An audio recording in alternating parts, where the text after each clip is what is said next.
Hey guys, what's up? It's Freddy Jr. here, and today I'm bringing you guys a gameplay commentary over some nice MP5 gameplay over the map of Crisis. This is a pretty good game here. I think I pull a 71-6 at the end. The game starts a little bit slow, that's why I cut off the beginning portion. I do get some quick deaths, and I do start off really slow. So just wait a little bit, and it'll catch on. So anyways, what I wanted to talk about in this commentary is the guns that we're used to seeing in every Call of Duty and how they're not going to be in Black Ops 2, and I just wanted to talk about, in my opinion, some of the positives and the negatives, or really there's just one positive and one negative of this whole topic. Alright, so if you didn't know what guns I'm talking about guns like the MP5, the M16, and the AK47.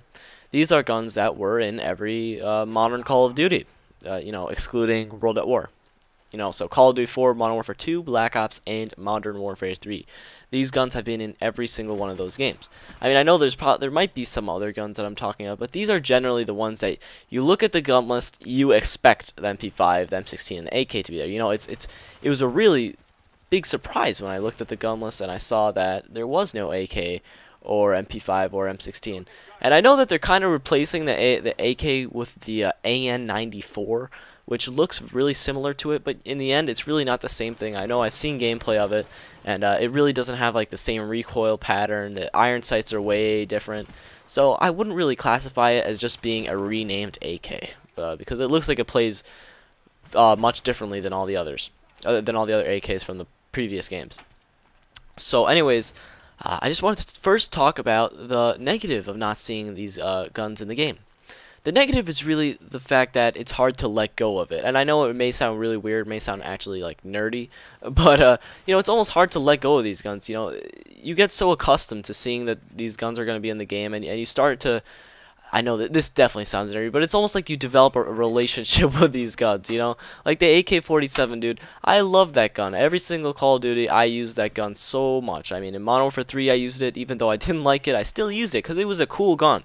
In Call of Duty 4, it was a cool gun. In Modern Warfare 2, I thought it was boss. And in Black Ops, obviously, it's one of my most used weapons. It's because it was extremely consistent. So, I mean, the AK-47, you could say that I have a relationship with it almost in Call of Duty games, obviously. But, and then people, like I said before in my other video, people who like to play defensive, I'll use Wings of Redemption as an example. He used the M16 in, like, every Call of Duty, and now that it's not going to be in the game, I'm sure he's probably a little bothered that that's not in the game.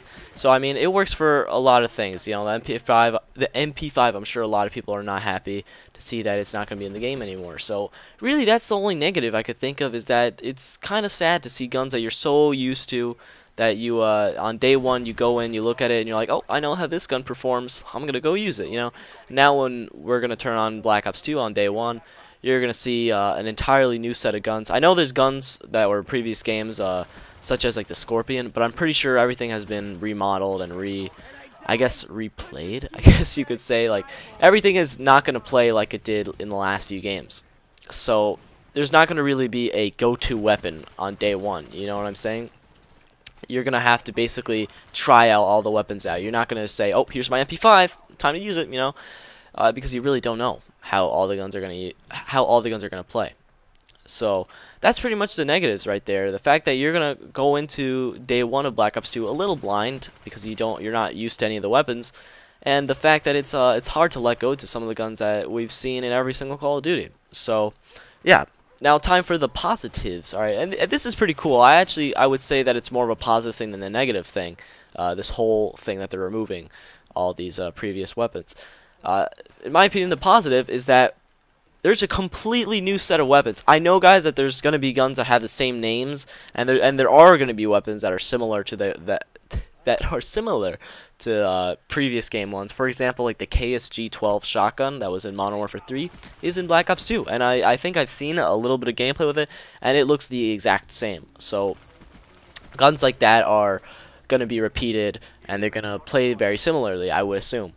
But I think that most of the guns are going to be completely redone. For example, when I saw Scorpion gameplay, it looked completely redone. And I really can't think of any other guns that are coming back from previous Call of Duties, or at least names of other guns that are coming back. Because really, the Scorpion from what's that game from Black Ops 2 is going to be completely different from the Scorpion from Black Ops and from Modern Warfare 3. If you've seen gameplay with it, you could see it's like a full-fledged submachine gun. I mean, in these games, it kind of sucked. So, yeah. So I just think it's real cool. It's an all-new set of weapons. We're going in, and we're going to get something all new. And I think that's something that the Call of Duty community really wanted in Call of Duty that Modern Warfare 3 was unable to provide, and I wouldn't say Black Ops was unable to provide it, because I would say Black Ops was a big change from Modern Warfare 2. But you know, people wanted that huge change. I think that's what Black Ops 2 is going to do.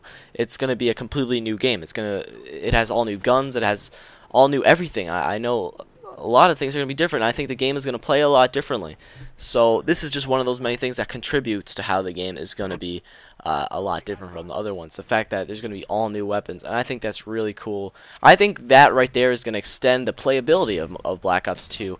I mean, for Modern Warfare 3, a lot of the guns were repeated from previous games, which definitely made the game a little boring, you know what I'm saying? Because you don't really want to use the MP5 that much, because you already used it in Black Ops, you already used it in Modern Warfare 2, and you already used it in Call of Duty 4. You know, you want something new after a while, you know what I'm saying? So I think Black Ops 2 is definitely going to quench that thirst, I guess you could say. But, yeah, so I think that's pretty interesting, the fact that it's going to be completely all new. Every gun is going to be reskinned, and it's going to play a lot differently from other games. So that's pretty much all I wanted to talk about this commentary, guys. I'm going to cut this one a little short. So, yeah, guys, I'll see you guys all later.